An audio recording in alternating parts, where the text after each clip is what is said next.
Glória a Deus. De manhã, eu ministrei uma palavra falando sobre a arca, né?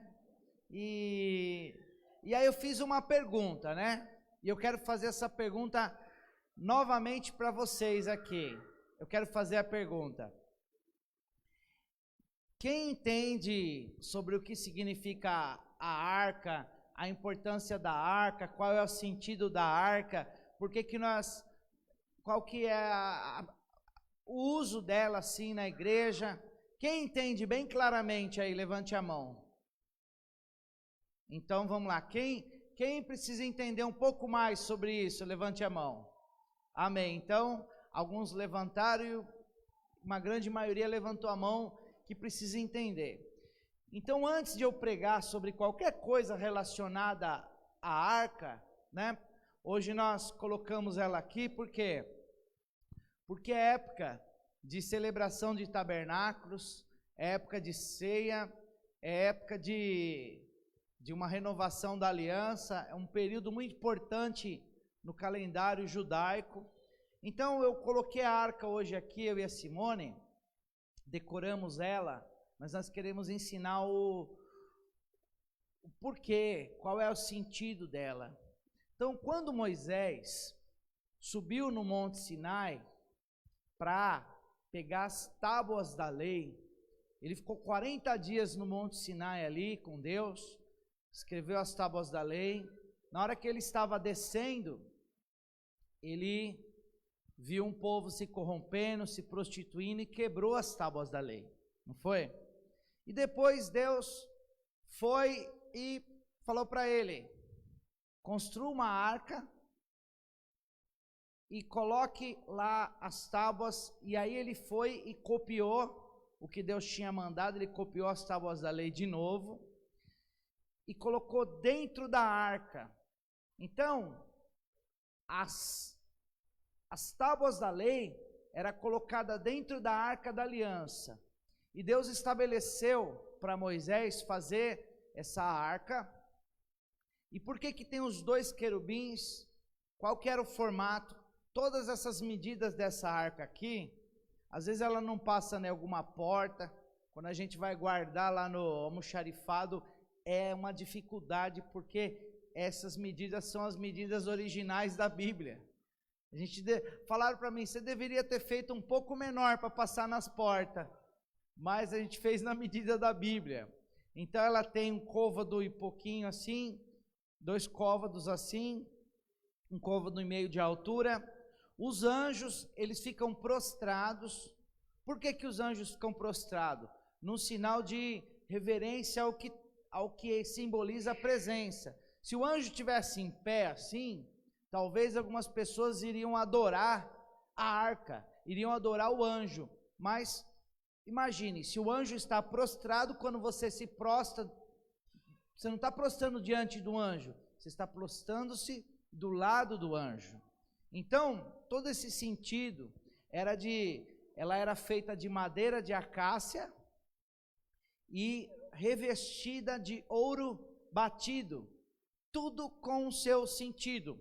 As argolas laterais, os varões, tudo isso para ser carregado no ombro do sacerdote, simbolizando a presença de Deus. Então, quando Moisés fez o tabernáculo, ele fez um tabernáculo que era de pano, com 66 pilares de madeira, como se fosse, vamos dizer assim, umas 4 vezes maior que essa igreja aqui, de tamanho. E tinha um tabernáculo também, aonde entrava no santo lugar e depois no santo dos santos, uma tenda. Na entrada desse espaço, fazia um sacrifício de carne de animal.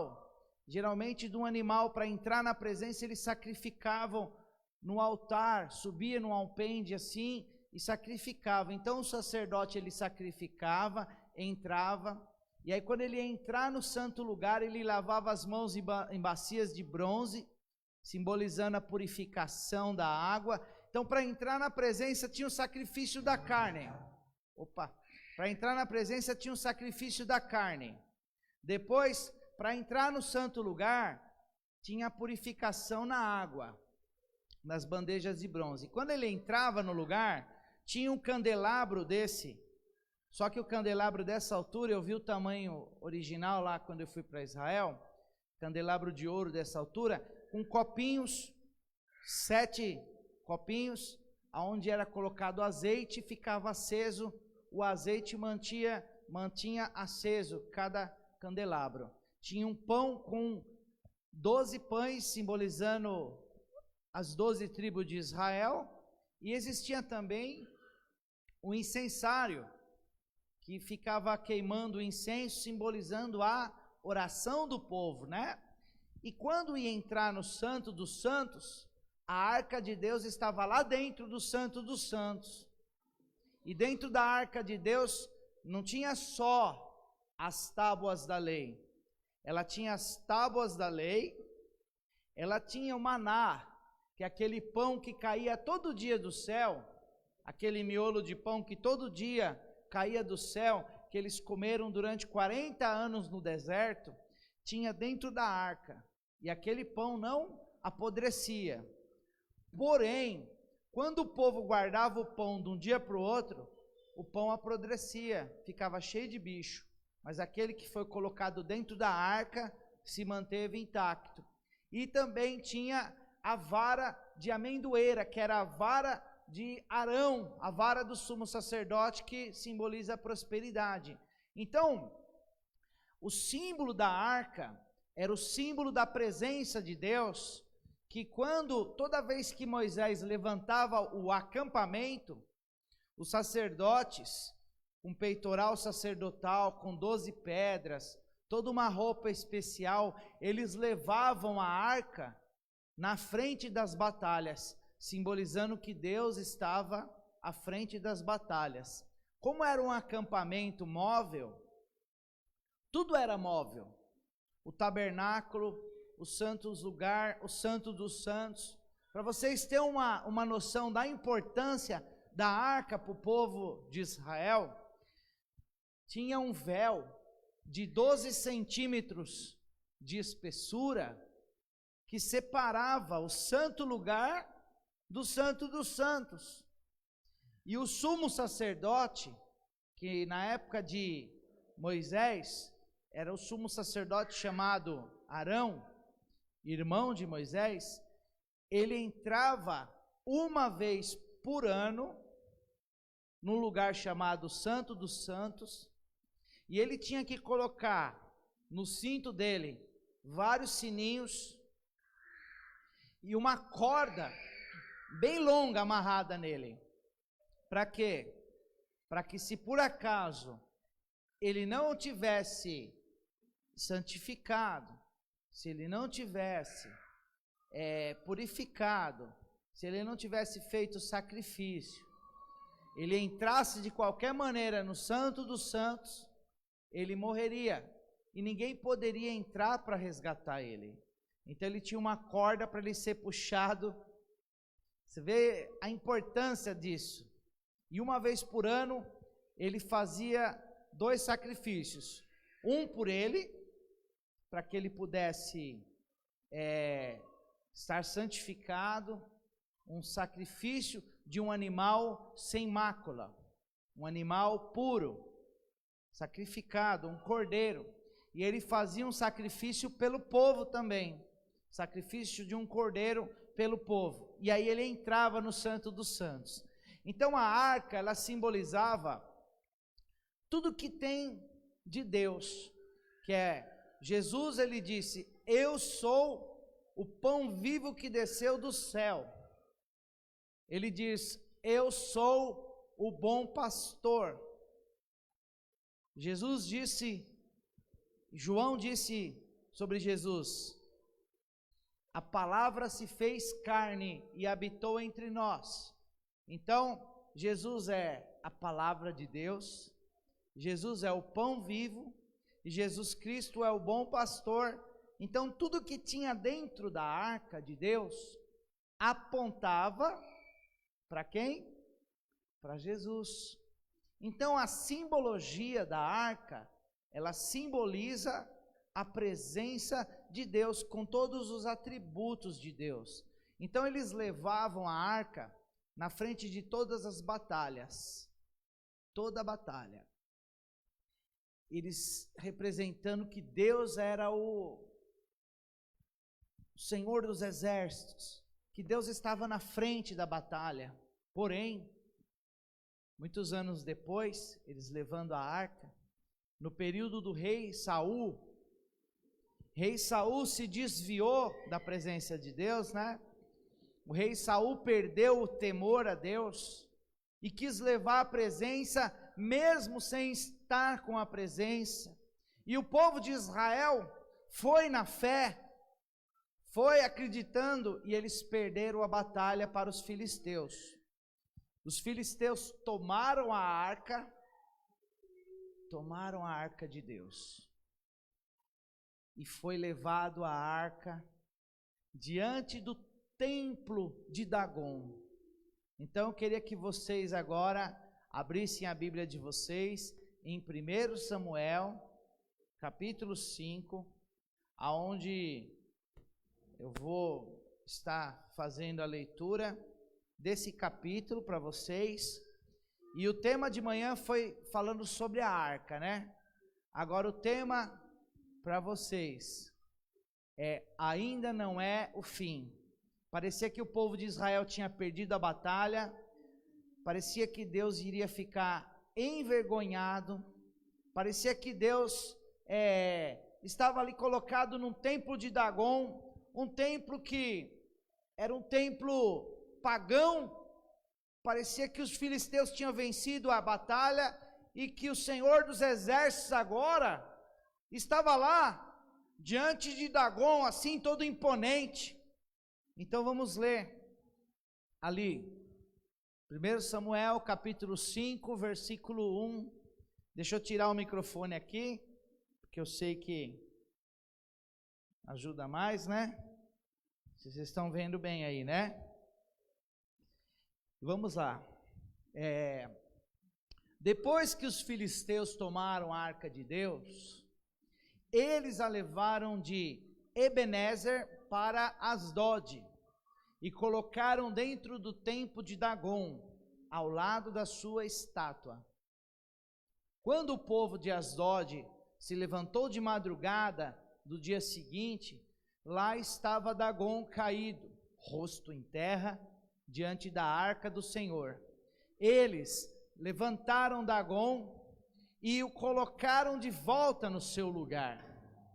Mas, na manhã seguinte, quando se levantaram de madrugada, lá estava Dagon, caído, rosto em terra, diante da arca do Senhor. Sua cabeça e suas mãos tinham sido quebradas e estavam sobre a soleira, só o seu corpo ficou no lugar. Por isso, até hoje, os sacerdotes de Dagon e todos os que entram em seu templo, em Asdod, não pisam na soleira. Depois disso, a mão do Senhor pesou sobre o povo de Asdod e os arredores, trazendo devastação sobre eles e afligindo-os com tumores. Quando os homens de Asdod viram o que estava acontecendo, disseram: a arca de Deus, do Deus de Israel, não deve ficar aqui conosco, pois a mão dele pesa sobre nós e sobre o nosso Deus Dagon. Então reuniram todos os governantes dos filisteus e lhes perguntaram: o que faremos com a arca de Deus de Israel? Eles responderam: levem a arca do Deus de Israel para Gate. Então levaram a arca do Deus de Israel, mas quando a arca chegou, a mão do Senhor castigou aquela cidade e trouxe-lhe grande pânico.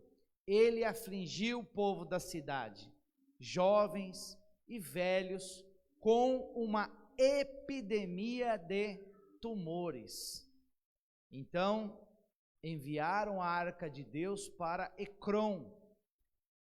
quando a arca de Deus estava entrando na cidade de Ecrom, o povo começou a gritar.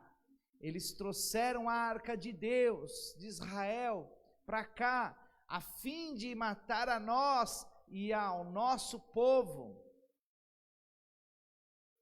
Então reuniram todos os governantes dos filisteus e disseram: levem embora a arca de Deus de Israel, que ela volte ao seu lugar. Caso contrário, ele matará a nós e ao nosso povo, pois havia pânico mortal na cidade, e a mão de Deus pesava muito sobre ela. Aqueles que não morreram foram afligidos com os tumores, e o clamor da cidade subiu até o céu. Glória a Deus, aleluia, amém, amém e amém. Glória a Deus. A gente pode perceber aqui algumas coisas importantíssimas. Uma delas, pensava-se que o Senhor dos Exércitos estava desmoralizado.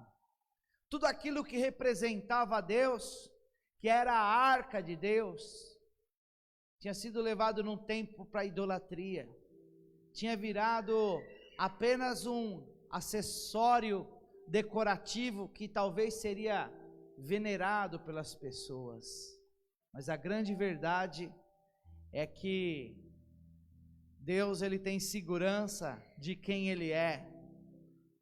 E a segurança de quem confia em Deus, mesmo estando diante de um Deus estranho, mesmo estando aparentemente derrotado, conhece a essência de ser arca, conhece a essência de ser templo do Espírito Santo. E ali aquela arca foi colocada diante de Dagon, que simbolizava o Deus da fertilidade. Se você for estudar as moedas daquela época, da região de Israel, Dagon, ele era um Deus que simbolizava o Deus da semeadura e o Deus da fertilidade, metade Deus, metade de baixo, metade peixe. E esse Deus estava exaltado diante da arca, mas como a palavra de Deus diz que de Deus não se zomba, e toda língua confessará e todo joelho se dobrará. E aquela estátua foi colocada, a arca diante daquela estátua. De repente na madrugada eles escutam um barulho, falando assim: olha, o barulho foi no templo de Dagon. Eles chegam de madrugada e eles olham aquela grande estátua caída diante da arca. E eles levantam a estátua. Talvez deve ter balançado, né? Talvez passou um vento, teve um tremor de terra. Vamos colocar a estátua. Colocaram a estátua. E no outro dia, a estátua estava caída de novo, somente sua cabeça cortada, rolada até a soleira, e as suas mãos cortadas, roladas até a soleira, e uma estátua caída, para mostrar que realmente aquilo que Deus faz, Deus vai se revelando a grandeza dele, porque até diante do inimigo não há quem possa permanecer de pé, diante daquilo que representa a presença de Deus. E aí, o povo começou a entender, e começaram a ser afligidos. Nessa tradução diz grandes tumores, mas em outra tradução, sabe o que diz? Quem sabe falar? Pode falar, Maurício. Que diz na outra tradução? Hemorroidas. Nas outras traduções diz que eles foram afligidos por hemorroidas, ao ponto de eles morrerem. Então ali aquilo que representava a fertilidade, aquilo que representava, eles quiseram envergonhar o Deus de Israel, eles quiseram fazer uma chocarrice, eles quiseram desqualificar a grandeza de Deus, e Deus, ele continua sendo Deus. Deus tem segurança de quem ele é, e a arca de Deus colocada diante de Dagon, diante do templo de Dagon, além do Dagon cair, as suas mãos ficarem cortadas, a sua cabeça ficar cortada. Aquele povo começou a ter tumores em forma de hemorroidas, ao ponto de morrer, ficarem podres por dentro, ao ponto de toda a nação morreu. Os reis estavam com hemorroida, todos estavam ali aflitos e angustiados e envergonhados. E eles falam: vamos levar a arca para Ecrom, talvez seja essa cidade que é maldita, vamos levar. E quando a arca chega para Ecrom, quando a arca chega para outra cidade, todo mundo fica infectado e todo mundo começa a morrer de tumores. Vai para outra cidade, começa a morrer. E ali diz que todos os filisteus clamaram ao Deus vivo, tiveram que reconhecer a grandeza de Deus. Mesmo que alguém falha e perca a unção, Deus, ele continua sendo Deus. Deus, ele continua sendo glorificado. E aquilo que representava a presença de Deus mostrou que ainda não era o fim, porque ainda que Saul como rei falhou, Saul como rei perdeu a unção, Saul como rei perdeu a sua autoridade, mas a representatividade daquilo que era a presença de Deus, não existia Deus que poderia parar de pé diante dele, não existia reinado que não se curvasse à grandeza de Deus, mesmo que Israel não estivesse sendo digna de carregar a arca, porque a arca foi tirada porque Israel não soube valorizar a presença de Deus. E quando nós não sabemos valorizar a presença de Deus, começa a acontecer situações de vergonha na nossa vida. E aquele povo não reconhecia a grandeza de Deus. E devido a eles não reconhecer a grandeza de Deus, eles começaram a ficar humilhados. O que isso representa para a nossa vida? Se nós queremos ser a arca de Deus, se nós conhecemos o Evangelho de Deus, nós não podemos ter ídolos, altares, deuses estranhos no nosso coração. O que é um Deus estranho? A promiscuidade, o vício, a profanação, tudo aquilo que é profano. Deus não consegue compactuar o profano com o sagrado. Então a grandeza de Deus, ela representa a presença de Deus. E a presença de Deus é o Espírito Santo habitando em nós. Jesus, ele é a arca. Mas em João 14, ele disse para os seus discípulos: aquele que é o pão vivo que desceu do céu, aquele que é o bom pastor, aquele que é a arca de Deus, aquele que é a palavra viva, ele disse assim: eu vou para o Pai, mas eu vou enviar o Espírito Santo, e você será a habitação do Espírito Santo. O Velho Testamento, a palavra de Deus diz que ele é a sombra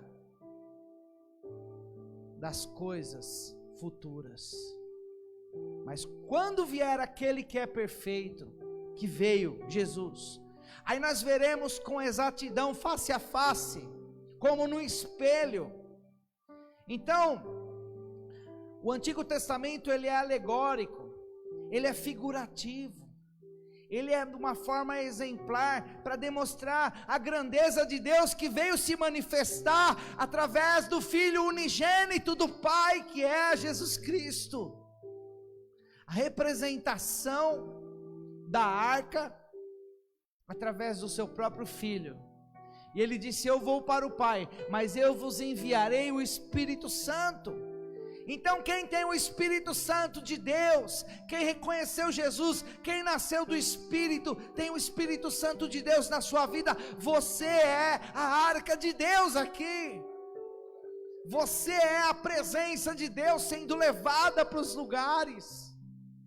Só que se há deuses estranhos, se há um Deus estranho, Se há alguma coisa profana na sua vida,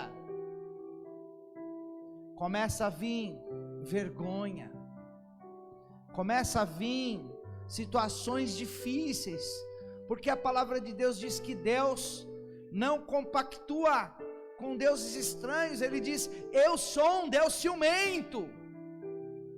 Eu tenho tantos ciúmes. No mandamento, em Êxodo capítulo 20, versículo de número 4, ele diz assim: eu sou um Deus tão ciumento que eu visito a maldade dos pais até na 3ª ou 4ª geração. De tantos ciúmes que eu tenho, se você venerar outro Deus além de mim. Então quem tem o Espírito Santo de Deus, quem tem a arca de Deus, não pode permitir as coisas profanas na sua vida. Quer queira adoração espiritual, musical, sexual, qualquer segmento, Deus quer exclusividade.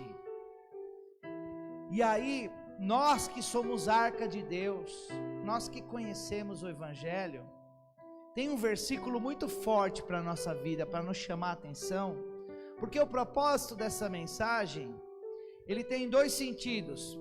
Ainda não é o fim. Parecia que o povo de Israel, de manhã eu não usei esse segmento, Tarso, mas quando eu estava orando à tarde, Deus falou para mim: a palavra de Deus se renova toda manhã, então os seus filhos que vêm nos 2 cultos, eles precisam receber uma porção dobrada.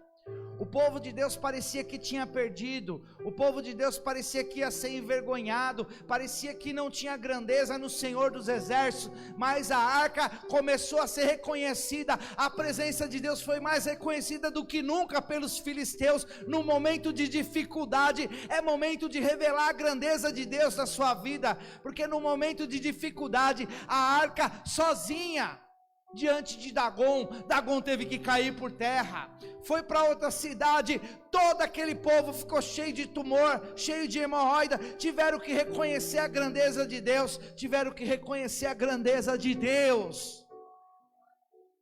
E aí, 2 Pedro, capítulo 2, versículo 21, você está fácil de achar aí?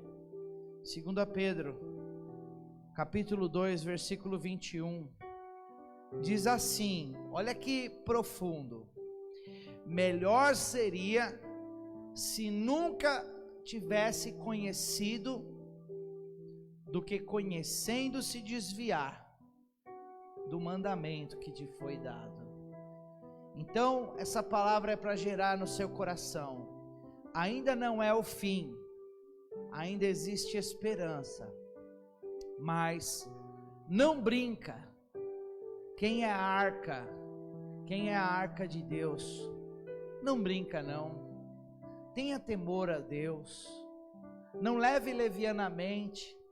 Não pense que ter o Espírito Santo é qualquer coisa. Uma vez o Rodrigo falou assim para mim, que um versículo mudou a postura dele, pastor Rodrigo. Ele estava lá, comendo à vontade, tudo que punha na mesa dele.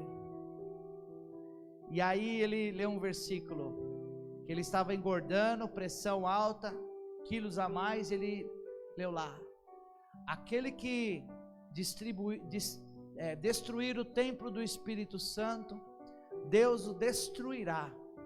Naquele dia que ele teve essa compreensão dessa palavra, ele estava praticando de uma certa forma o exagero de comer e até uma glutonaria. Ele começou a se posicionar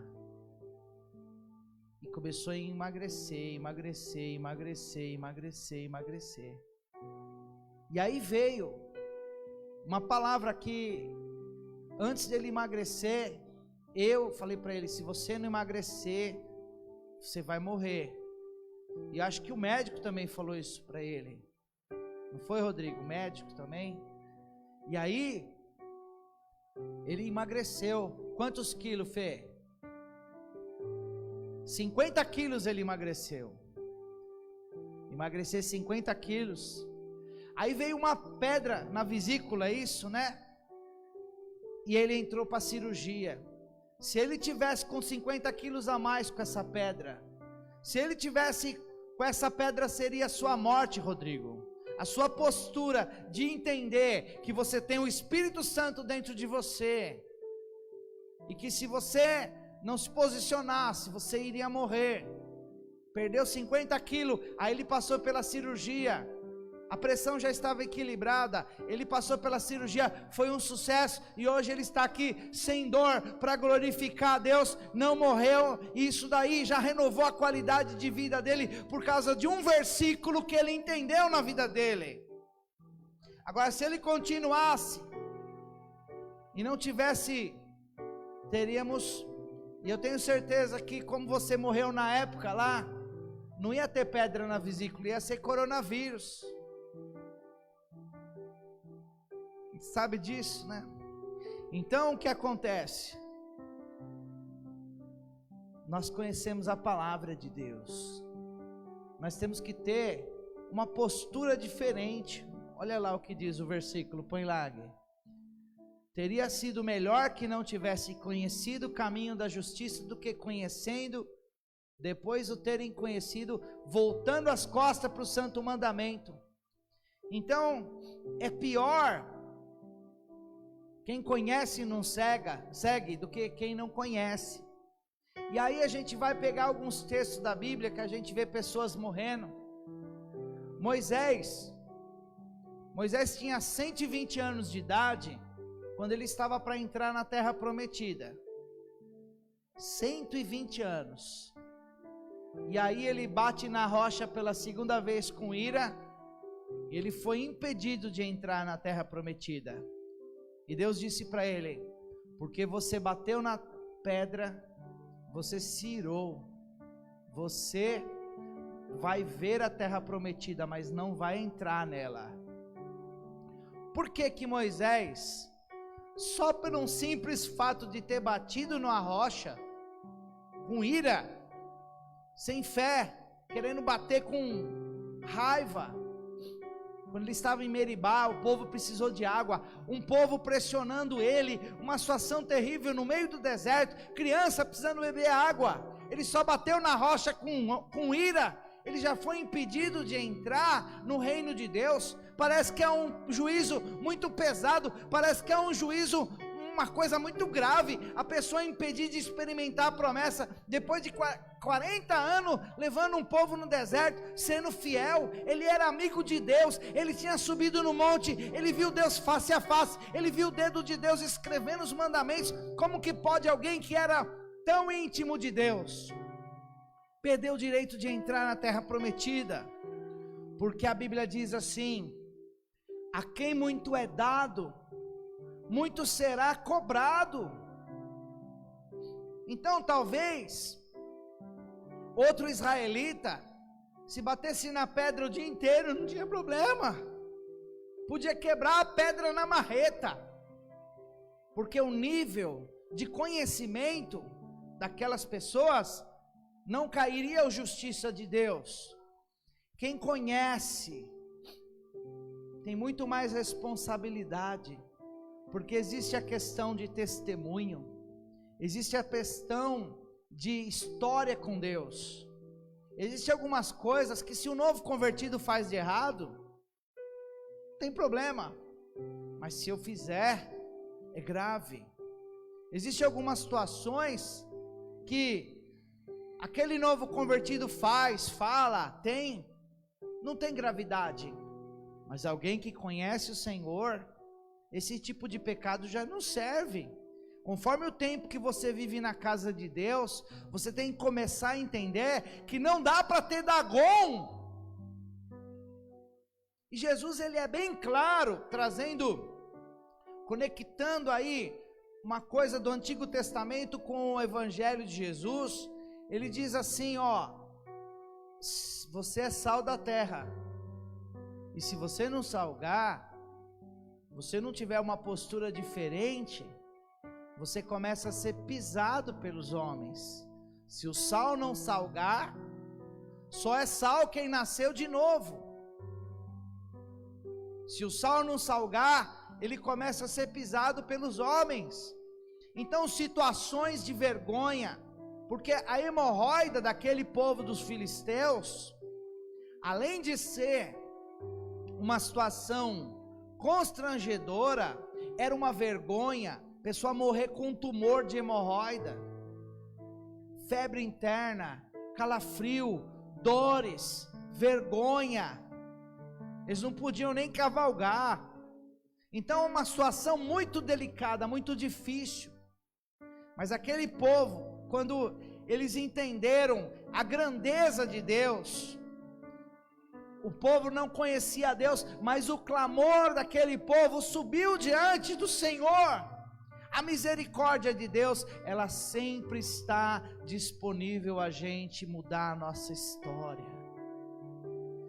E a misericórdia de Deus sobre os filisteus, diz que o clamor dos filisteus subiu diante da presença de Deus. E aí Deus deu uma estratégia. Os 5 reis da região estavam todos com tumores, 5 reinados juntos. Filisteus tinham governado 5 reinados. Eles ajuntaram e falaram: como que nós vamos fazer agora para revertermos essa situação? Vamos fazer 5 tumores de ouro. Então eles foram lá e esculpiram em ouro 5 tumores, 5 ratos, simbolizando os reinados. Eles quiseram demonstrar diante desse rei dos reis, diante dessa arca, nós como reis não passamos de ratos. A humildade daquele povo, a humildade daqueles reis, fizeram 5 ratos de ouro e expuseram a nudez deles. Fizeram 5 hemorroidas de ouro, 5 tumores de ouro, e colocaram dentro da arca. E falou: nós vamos colocar ela no carro de boi, porque não existe ninguém digno de levar a arca. Eles tiveram que reconhecer a grandeza de Deus, e colocaram 2 vacas, tiraram o bezerro das vacas, e as vacas foram chorando, sem os bezerrinhos, chorando, até que a arca foi parar na casa de Obed-edom. O que isso traz de lição para a gente? Traz uma lição preciosa de Deus, que a falta de temor, a falta de reverência à presença de Deus, nos leva a situações constrangedoras. Mas no momento que nós reconhecemos a grandeza de Deus, nos humilhamos diante de Deus, e tomamos uma posição, e tomamos uma postura, porque o fato deles fazerem uma carroça, que nunca tinha sido usada, eles pegaram vacas que nunca tinha carregado nada, e eles colocaram no carro de boi as vacas, e as vacas levaram a arca, e a arca eles levaram dentro da arca utensílios para poder reconhecer a grandeza de Deus. O clamor desse povo subiu diante de Deus. Os israelitas tinham pensado: é o fim, o Senhor dos exércitos perdeu uma arca, tudo aquilo que foi conquistado por Moisés, nós carregávamos essa arca durante o deserto, toda vez que montava acampamento, montava o tabernáculo, montava a tenda, nós fazíamos o culto ao nosso Deus. Agora acabou tudo, acabou nossa fé, acabou nossa esperança. Mas ainda não era o fim.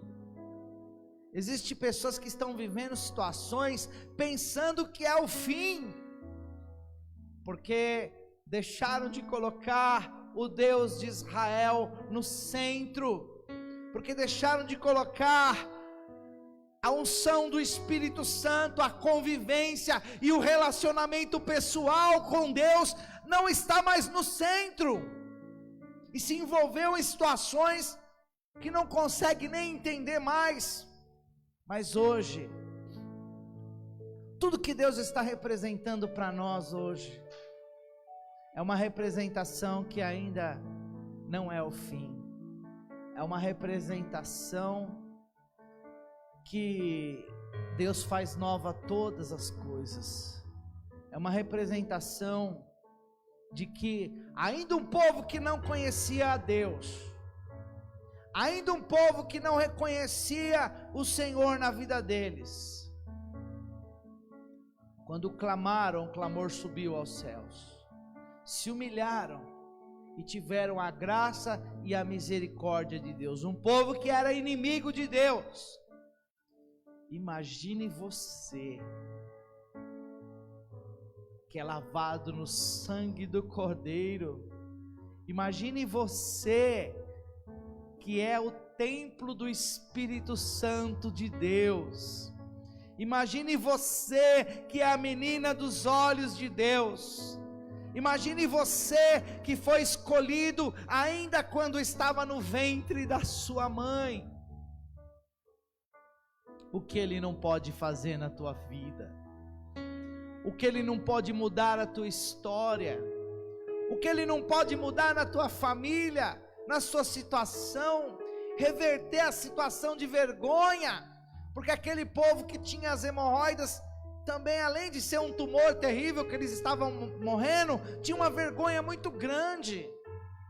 Mas a palavra de Deus, ela diz que para cada dia de vergonha, Deus tem preparado uma dupla honra. Mas para se viver essa dupla honra, ela pode ser uma frase de expressão para levantar o povo, mas a dupla honra, ela só é manifesta quando ela tem arrependimento, reconhecimento e mudança de atitude. Não adianta nós queremos mudar a nossa situação tendo as mesmas atitudes. Para que eu venha mudar uma situação na minha vida, para que Deus venha fazer o que Ele nunca fez até hoje, eu preciso tomar aquela atitude que eu nunca tomei. Usando o exemplo do pastor Rodrigo, quantas vezes antes ele começou um jejum, segunda-feira era o dia oficial do jejum, queria tomar atitude, mas quando a palavra veio no encontro dele, virou uma chave na vida dele, e aí a sua postura mudou, a sua história mudou, Deus preservou a vida dele, e tem mudado, tem levado ele para um novo nível. O que eu estou querendo dizer para você, que Deus, Ele não faz acepção de pessoas. Os filisteus buscaram a Deus, e o clamor dos filisteus, os filisteus representavam o pior inimigo de Israel, e o pior inimigo de Israel foi visitado pela graça, pela misericórdia de Deus, e o clamor do pior inimigo de Israel subiu aos céus. Imagina você que é filho de Deus, ao mesmo tempo que você tem que ser humilde, você tem que entender a importância que você tem, porque o Espírito de Deus habita em você. Ao mesmo tempo que você tem que ser reconhecedor das suas falhas, não pode se ensoberbecer, você não pode se esquecer que o amor de Cristo foi revelado naquela cruz por você, que você é precioso, você foi comprado pelo sangue derramado naquela cruz. Então tem que saber a importância que você tem, sim, tem que saber o valor que você tem, sim. porque senão você começa a viver como aquele elefante de circo. O elefante de circo, quando ele é bebê, filhote, os donos de circo colocam uma estaca no chão e amarram uma corrente no seu pé. E quando ele é bebezinho, ele tenta puxar aquela corrente e não consegue. Tenta várias vezes e não consegue arrebentar aquela corrente. O elefante cresce, o elefante fica forte, mas devido a ele ter tentado puxar aquela corrente na sua infância por muitas vezes, e agora forte, grande, com uma facilidade muito grande, ele quebraria a corrente, arrancaria aquela estaca do chão, mas a sua mente ficou condicionada a uma fraqueza, a sua mente ficou condicionada, porque ele tentou muitas vezes e não conseguiu, e agora que ele cresceu, ele olha para aquela corrente e com uma facilidade muito grande, ele se mantém numa prisão que é muito mais psicológica, é muito mais emocional, e isso que o inimigo quer fazer. O inimigo quer colocar a dúvida sobre as promessas de Deus na sua vida. O Satanás tentou fazer isso com o próprio Filho de Deus no deserto. Se tu és filho de Deus, transforme as pedras em pães. Se tu és filho de Deus, se atire daqui que os anjos te pegarão. Se tu és filho de Deus, tentando colocar dúvida nas promessas de Deus. Se o Satanás tentou colocar dúvida nas promessas que Deus tem para a tua vida, para a vida de Jesus ele tentou, imagina o que ele não tenta conosco. Se ele tentou colocar dúvida no coração de Jesus, por isso que você tem que entender que você é precioso. Se até o clamor dos filisteus subiram diante do trono, imagina o que pode acontecer quando uma igreja lavada, comprada no sangue de Cristo, começa a clamar e invocar o nome de Deus com segurança, com confiança. O que não pode acontecer, ainda não é o fim. A arca de Deus pode estar no templo de Dagon, Deus vai ser glorificado. A arca de Deus está no meio dos filisteus, aparentemente uma derrota no povo de Deus. Fica tranquilo que ainda não é o fim, porque a palavra de Deus diz que, ainda que você esteja passando por a maior dificuldade na sua vida, você vai se lembrar que a vontade dele, ela é boa, perfeita e agradável, e aquele que começou a boa obra em sua vida, é fiel para terminar. Aquele que começou uma boa obra na tua vida, ele é fiel. Então se você crê, essa palavra é para você, dê um glória a Deus mais forte que você puder, e um grito de júbilo, aleluia, aleluia. Ainda não é o fim. Pode parecer que se perdeu tudo, ainda não é o fim. Eu olho cada um aqui, um pouquinho do que eu sei que Deus fez na vida de cada um. Eu ficaria a noite inteira contando os testemunhos que eu sei de cada um aqui. Tem testemunho que não dá nem para contar, de tão tremendo que foi o que Deus fez. Mas vocês são um milagre de Deus, e o milagre de Deus, comprado pelo sangue de Cristo, vai cear nessa noite. A simbologia do pão sem fermento e do suco de uva aponta por que Jesus quis que deixasse de ser sacrificado animal no templo. Por que Jesus quis que fosse o pão? Por que ele quis que fosse o suco de uva? Porque ele queria fazer uma representatividade.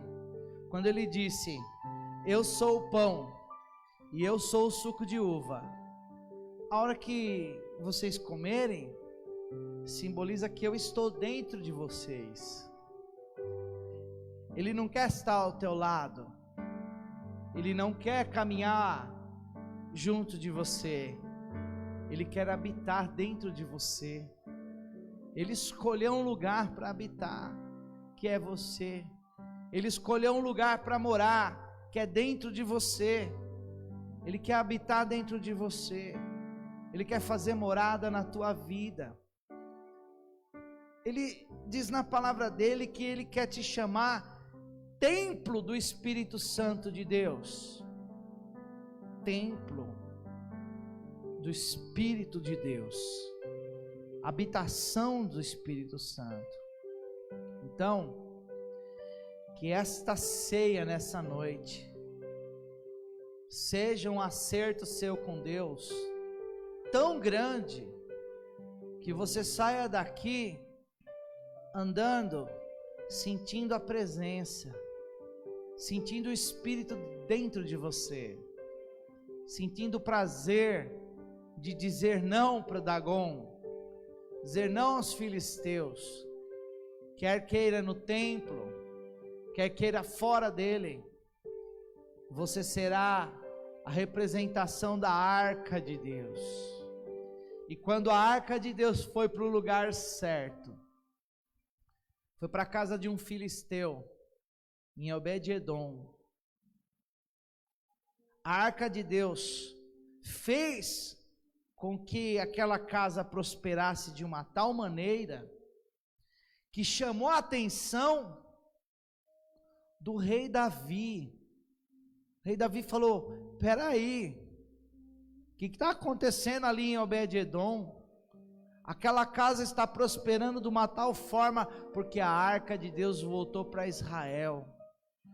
Quando você coloca a tua casa em ordem, querido, Deus começa a mudar a tua vida.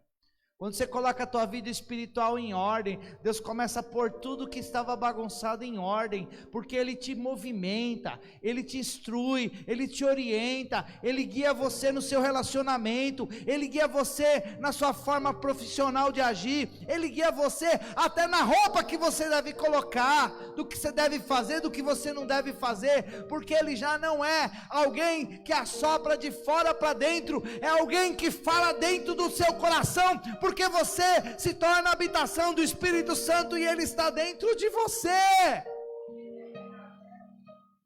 Então hoje é uma ceia especial, a qual nós vamos participar, e nós vamos falar: a partir de hoje, Pai, o Senhor vai reinar em mim de uma tal forma, o Senhor vai habitar em mim de uma tal maneira, o Senhor vai ter uma comunhão comigo, eu vou ter uma comunhão contigo, que as pessoas vão ver e vão falar: esse cara é crente, essa moça é cristã, esse cara é um servo de Deus, esse homem é um servo de Deus, essa mulher é uma serva ungida do Senhor, cheios do Espírito Santo de Deus, em nome de Jesus.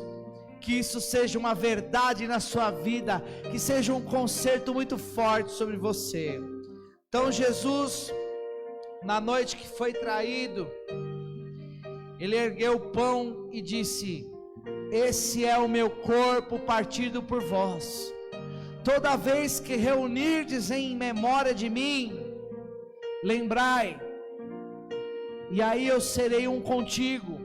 O corpo de Cristo é a igreja. Não dá para ser igreja sem ser corpo. Eu estou numa sala que se chama os desigrejados, só para falar que não pode ser desigrejado, não tem como entrar no céu desigrejado, porque Jesus disse que Ele vai vir buscar uma noiva lavada as vestes no sangue do Cordeiro. Ele vai vir buscar uma igreja sem mácula. E todos os desigrejados daquela sala, eles têm mágoa, rancor, criticam a igreja, criticam o pastor, criticam o profeta, criticam o apóstolo, criticam o evangelista, criticam mestres.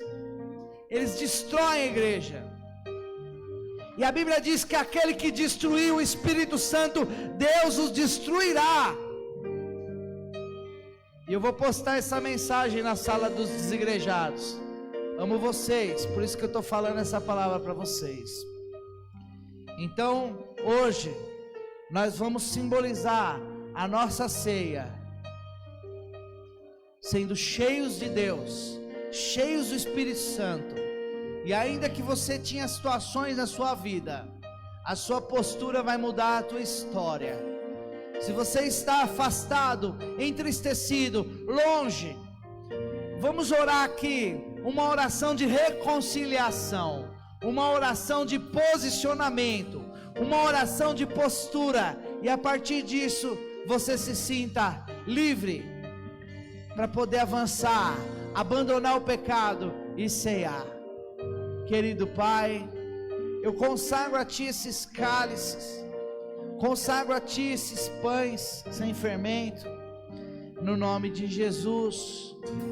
Coloco diante do Seu altar, consagrando a Ti, ó Deus, consagrando diante do Teu Espírito Santo, Deus, que esse cálice, Deus, que simboliza o sangue, que simboliza a remissão dos pecados, no nome de Jesus, ó Pai, eu peço a Ti, que venha, meu Pai, a salvação, venha a renovação, venha o posicionamento, em nome de Jesus, Pai, que a vida de Deus se manifeste, que o poder de Deus se manifeste, que a unção do Espírito se manifeste, quando seus filhos ceiarem, eles sintam a renovação, a presença e a unção de Deus, em nome de Jesus, amém, amém.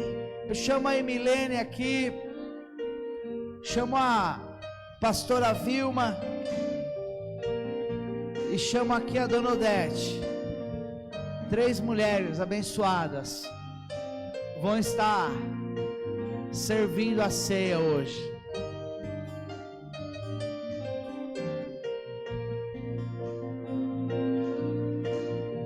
Você pode pegar o cálice e esperar, tá bom? Pra gente cear.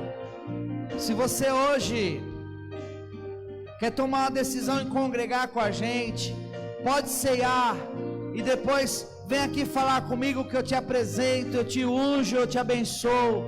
Mas pode participar. Se você decide fazer parte dessa família, desse corpo de Cristo, pode cear.